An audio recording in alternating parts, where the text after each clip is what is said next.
Okay, this is lesson 10.2, the quadratic formula. We'll call it 10.2a because this looks like it's a little bit longer of a lesson.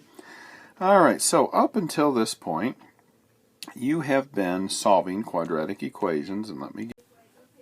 Okay, so we have one like that. And what we've done in the past is we've made two parentheses, and we've put an x there and an x there and tried to find two numbers multiplied together, give me 10, added or subtracted, give me 3. And then I put the sign of that in the largest number, and then what does that have to be depending on this times this? Does it give me a negative 10? Yes, it does. And so I'm good. So x has to be either equal to 5 or negative 2. Okay, so that's how we solved that one.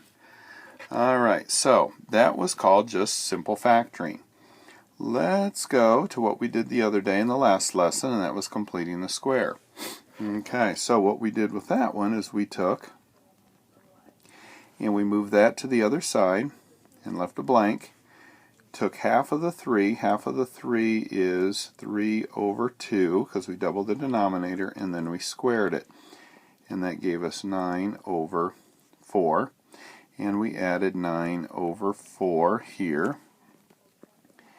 And then we made handy dandy parenthesis with an x with that sign there and square root of that there, and put a squared sign. And then we have to add these, so we'll make that a 40 over 4 because that's 10. So that's 49 over 4. Take the square root of both sides, and we get x minus 3 halves equals plus or minus a square root of 49 over 4, which gives us 7 over 2. Now we add 3 halves to both sides.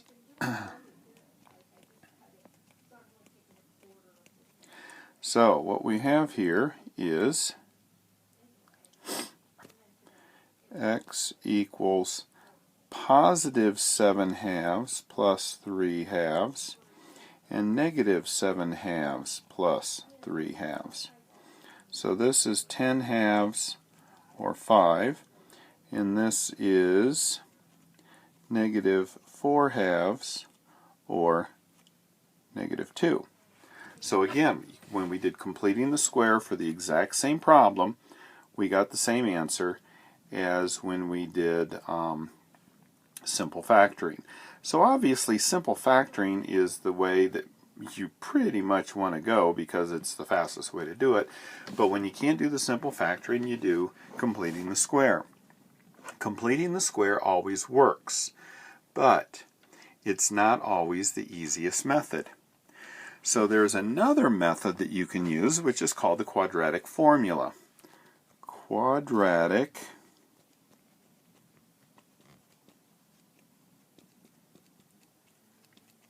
formula. Now I'm not going to go and teach you how they came up with the quadratic formula. Basically they just took an equation and completed the square and came up with the quadratic formula, but here's what it is. It is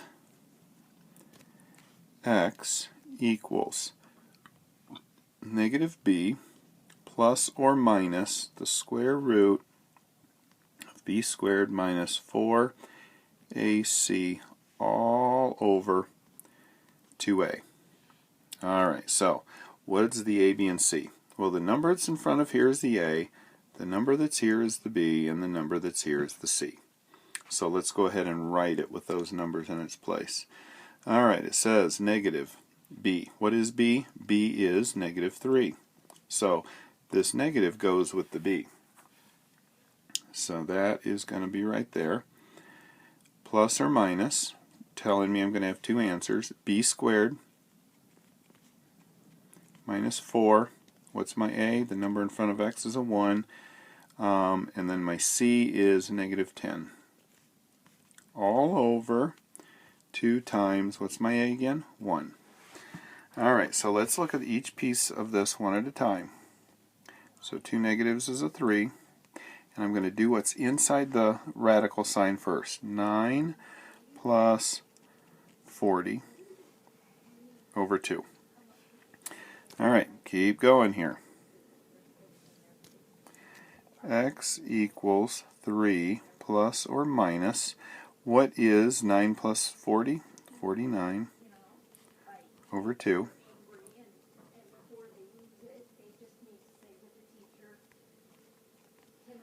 Okay, so this is 3 plus 7 over 2 and 3 minus 7 over 2. 3 plus 7 over 2 is 10 over 2, which is 5. 3 minus 7 is negative 4 over 2, which is negative 2. Same answer. So all three of those methods works. It's just sometimes one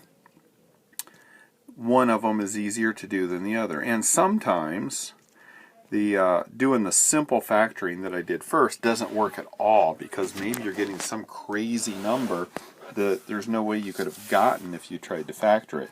For example, example 1, 6x squared plus 7x minus 5 equals 0. Let's do the quadratic formula. And if it helps, you could say A is 6, B is 7, and C is negative 5. Then you don't even have to look at this anymore.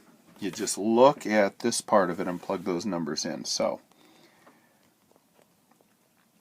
I would suggest that you copy this down every time you write the problem so that you can memorize it. Okay, so x equals negative 7 b squared minus 4 times 6 times negative 5 all over 2 times 6. All right, so you write it out that way, and then we start solving. So really, you don't do anything until you do what's inside the radical sign. Now, what is inside the radical sign is called the determinant, and we'll get to that later. But so you do this first. 6 times 5 is 30 times 4 is 120. And since there's two negatives, that'll make it a positive over 12.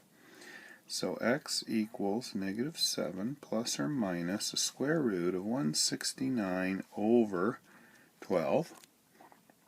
So nothing really scary yet. Negative 7 plus or minus 13. The square root of 169 is 13 over 12.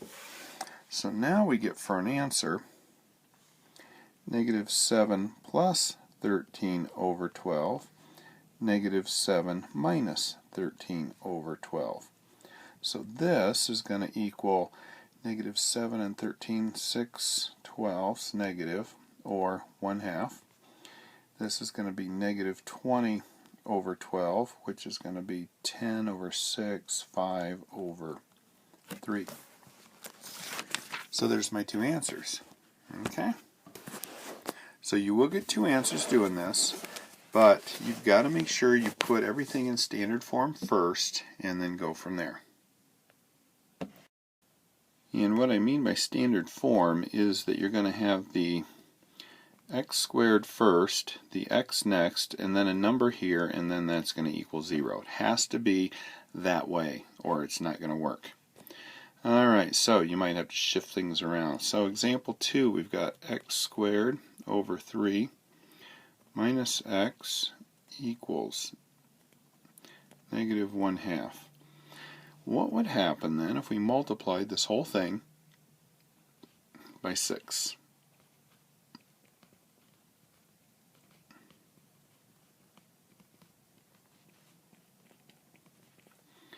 So this would be 2x squared minus 6x equals half of 6. And then, let's see, it's not in the right format. I have to get that negative 3 over. So now I've got my A, my B, and my C. And I can use a quadratic formula then in order to solve that. So let's just do that real quick. X equals negative b plus or minus the square root of b squared minus 4ac over 2a. let's put the numbers in there. We're going to put a negative 6 in there, plus or minus the square root, b squared, minus 4 times, what's my a? 2 times my c, all over 2 times 2. Okay, so x equals 6 plus or minus the square root of 36 minus 24 over 4. Just one step at a time. Always do the parentheses there first. Okay. Alright, now that's what we have left there at the bottom. X equals 6 plus or minus. I'll let you remember how to simplify that over 4. So x equals 6 plus or minus 2 square root of 3 all over 4. Okay, so that leaves us with 3 halves plus or minus 2 square root of 3 over 4, which that reduces, 2 over 4 reduces to 1/2, doesn't it? So then if we want to put them back together, now that we have the common denominator, you can put them together and get that. I'm okay leaving it this way, but you can also leave it that way as well. Alright, we will continue with this on 10.2b.